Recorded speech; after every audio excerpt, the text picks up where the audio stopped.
اور کس طرح فرعون نے اس چیلنج کو سمجھ لیا فوراً. یعنی معاملہ صرف یہ نہیں تھا کہ حضرت موسیٰ اس سے کہتے ہیں اور وہ کہتا ہے کہ اچھا ٹھیک ہے کچھ لوگ ہیں کہیں عبادت کر لیں. اس نے بھی ٹھیک ٹھیک اس پیغام کو سوچا، سمجھا، اس چیلنج کا اندازہ کیا کہ اگر یہ دین کی دعوت دی جا رہی ہے تو اس کا مطلب ہے پورا نظام، اس کا مطلب ہے کہ بندوں کو بندے کی غلامی سے نکال کے اللہ کی غلامی میں دے دینا. اسی وجہ سے جو ہم اس پورے واقعے میں جو شدت دیکھتے ہیں کہ حضرت موسیٰ کو اس کو دعوت دینا، پھر جادوگروں کا آنا، پھر جادوگروں کا اس معاملے سے ہٹ جانا، ایمان لے آنا، صبر کی دعا کرنا، یہ پورا واقعہ ہمیں سنایا ہی اس لیے جا رہا ہے کہ یہ حق اور باطل کا معاملہ تو آتا رہتا ہے. ہم پہلے یہ بات پڑھ چکے ہیں کہ حق اور باطل کی کشمکش تو چلتی ہے اور چلتی رہے گی، لیکن حضرت موسیٰ نے فرعون کو جا کے جو چیلنج کیا وہ اسی لیے کیا کہ دین انفرادی معاملہ نہیں ہے. یہ نہیں ہو سکتا کہ میں دین پہ چلتی رہوں اور اپنے گھر میں رہوں اور باقی دنیا میں جو ہو رہا ہے وہ ہوتا رہے، یہ پاسبل ہی نہیں ہے، پھر میرا دین بھی نہیں بچے گا. تو اسی لیے فرعون کو جا کے جو چیلنج کیا گیا وہ اسی وجہ سے کیا گیا. اور پھر اس کے بعد جو واقعہ ہے وہ ہم انشاءاللہ آپ کبھی تفسیر پڑھیں گے تو بہت تفصیل کے ساتھ آپ کو ملے گا. پھر ہم آ جاتے ہیں آگے. دوسرا ربع یہ شروع ہوتا ہے ہدایات کے ساتھ. یعنی حضرت موسیٰ جب اللہ تعالیٰ سے بات کرتے ہیں، دیکھنا چاہتے ہیں، جاتے ہیں، اور اس کے بعد پھر اللہ تعالیٰ ان کو تختیوں پہ ہدایات دیتے ہیں. اور وہ ہدایات کیا ہیں؟ وہ شریعت ہے. ہر نبی کے ساتھ جو شریعت آتی ہے جو اس کی قوم کو فالو کرنی ہوتی ہے تو حضرت موسیٰ کو بھی دی گئی، لیکن جو لوگ حضرت موسیٰ کے پیچھے تھے جن پہ حضرت ہارون کو اپنے بھائی کو ذمہ دار بنا کے گئے تھے، انہوں نے بچڑے کو معبود بنا لیا. پھر قرآن وہ واقعہ بتاتا ہے کہ کس طرح حضرت موسیٰ واپس آئے، ناراضگی کا اظہار کیا، اور اس کے بعد پھر قرآن تبصرہ کرتا ہے اس ہدایت کی طرف جو ہمیں دی گئی ہے، جو میرے اور آپ کے پاس ہے. اور جو بات شروع ہوتی ہے کہ اگر یہ رحمت چاہیے، اگر اللہ کی قربت چاہیے تو آج یہ رحمت ان لوگوں کا حصہ ہے جو نبی صلی اللہ علیہ وسلم کی پیروی اختیار کریں. ان لوگوں کو وہ رحمت ملے گی. یعنی صرف نبی سے تعلق محبت کا نہیں ہے، ایمان محبت تو پہلی چیز ہے، اس کے بعد جو اور تعلق کی اور ساری سیڑھیاں ہیں اس میں کیا ہے کہ نبی صلی اللہ علیہ وسلم سے ایسا تعلق ہو کہ اللہ کے نبی صلی اللہ علیہ وسلم کی سنت پر عمل ہو، آپ کی زندگی میں جو جو آپ نے کیا اس کی پیروی کی جائے. اس کے بعد یہ کہ نبی کریم صلی اللہ علیہ وسلم نے پوری زندگی جو مشن پورا کیا، جو اسلام کو غالب کیا، وہ کیا جائے. پھر اس کے بعد یہ کہ جو نبی جو کتاب لے کر آئے تھے، یہ اللہ کے نبی صلی اللہ علیہ وسلم کی وہ وصیت یا وہ نشانی ہے، یا قرآن جو ہمارے پاس ہے، اس قرآن کی پیروی کی جائے.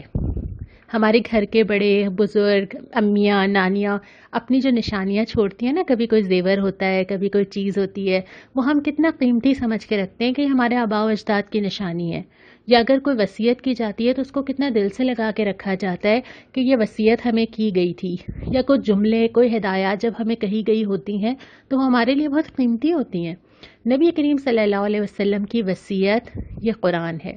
نبی کریم صلی اللہ علیہ وسلم کا ترکہ یہ قرآن ہے، جو آپ نے ہدایت فرمائی تھی کہ میں تمہارے درمیان دو چیزیں چھوڑے جا رہا ہوں جن کو تھام کے رکھو گے تو کبھی گمراہ نہ ہوگے، کتاب اللہ اور میری سنت. تو اللہ کے نبی صلی اللہ علیہ وسلم سے یہ سارا تعلق مطلوب ہے، محبت کا بھی، ایمان کا بھی، اطاعت کا بھی، پیروی کا بھی، مشن جو آپ صلی اللہ علیہ وسلم نے چھوڑا وہ بھی، پھر آپ کی لائی ہوئی کتاب سے تعلق بھی، یہ ساری چیزیں مطلوب ہیں.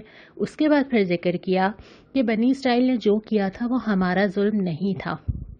پورے قرآن میں اللہ تعالیٰ نے بہت ساری جگہ ان لوگوں کو ظالم کہا ہے جو گناہ کرتے ہیں.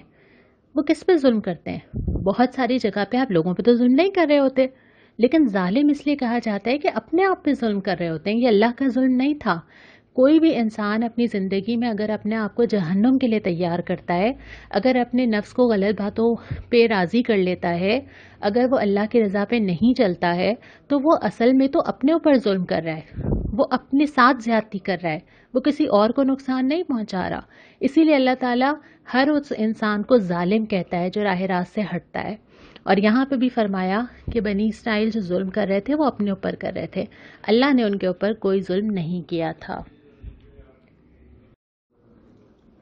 اب پارہ نمبر 9 کا تیسرا ربع دیکھ لیتے ہیں.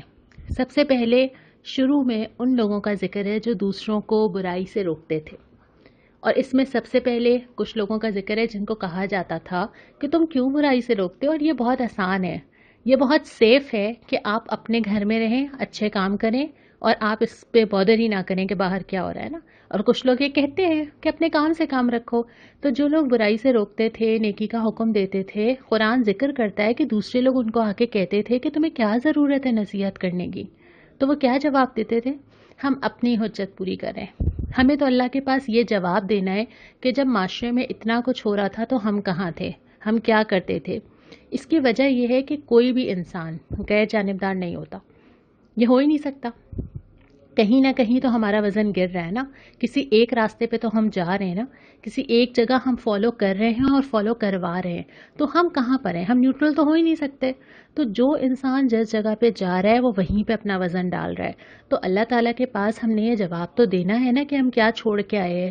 آپ کو وہ آیت یاد ہے جو ہم نے پڑھی تھی کہ ہر انسان دوہری ذمہ داری اٹھا رہا ہے.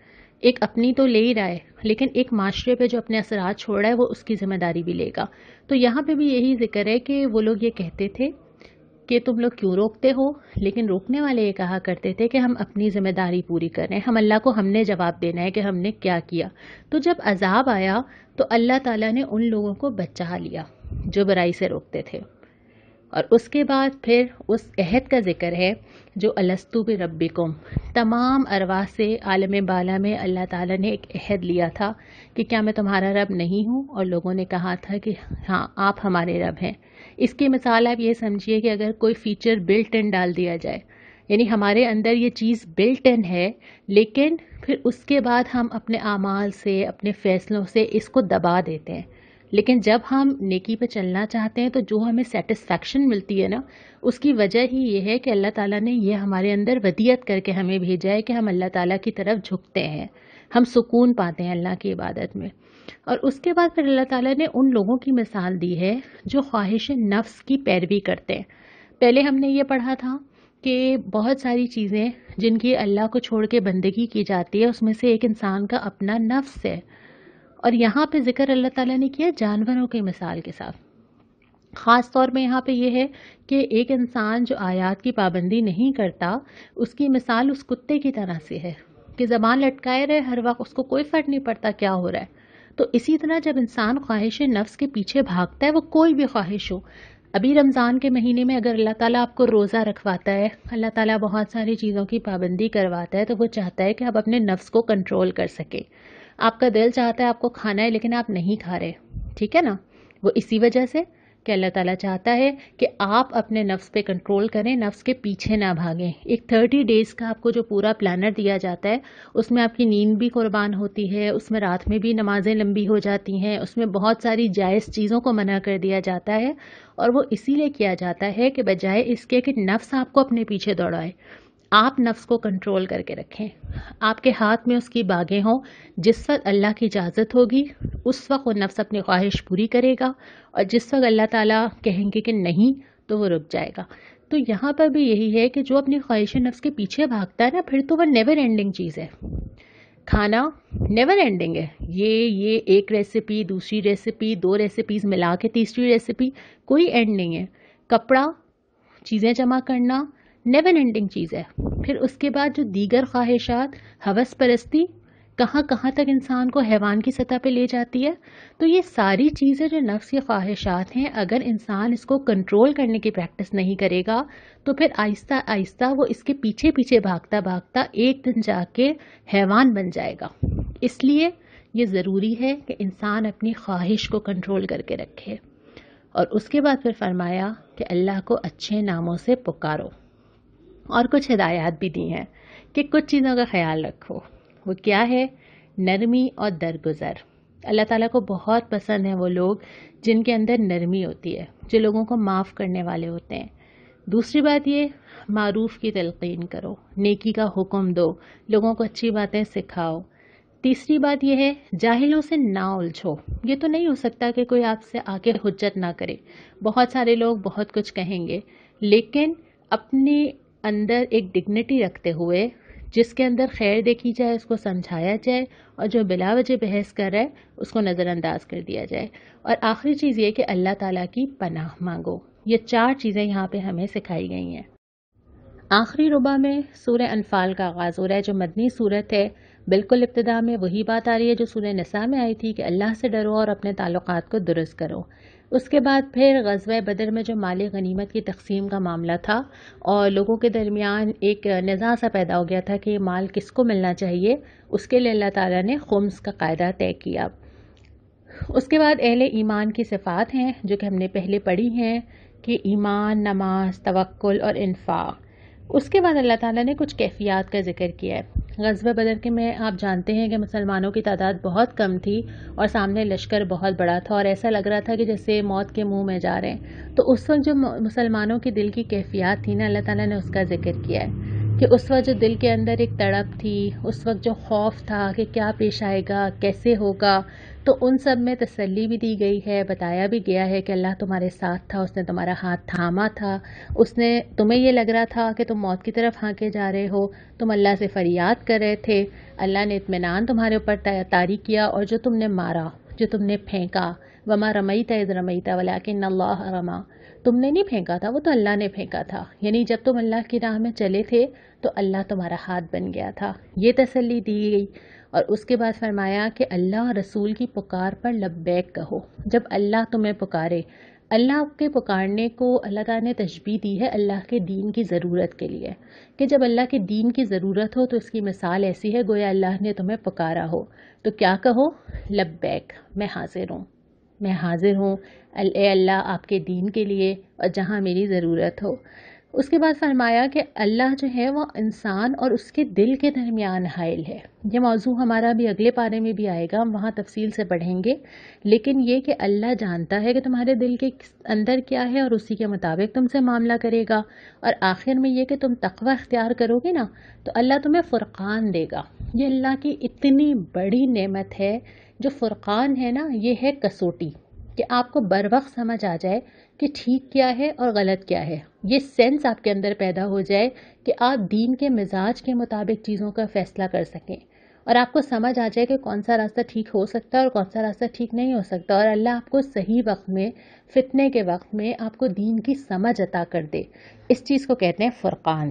قرآن حکیم کو بھی فرقان کہا جاتا ہے کیونکہ یہ بھی کسوٹی اور یہ فیصلہ کرتی ہے کہ صحیح کیا ہے اور غلط کیا ہے۔ تو جتنا انسان اللہ کا تقوی اور اللہ کا ڈر اور اللہ کی محبت رکھتا ہے، اس کے اندر اللہ تعالیٰ یہ سینس ودیت کر دیتا ہے اور اس کے لیے آسان ہو جاتا ہے کہ وہ سیدھا راستہ دیکھ سکے۔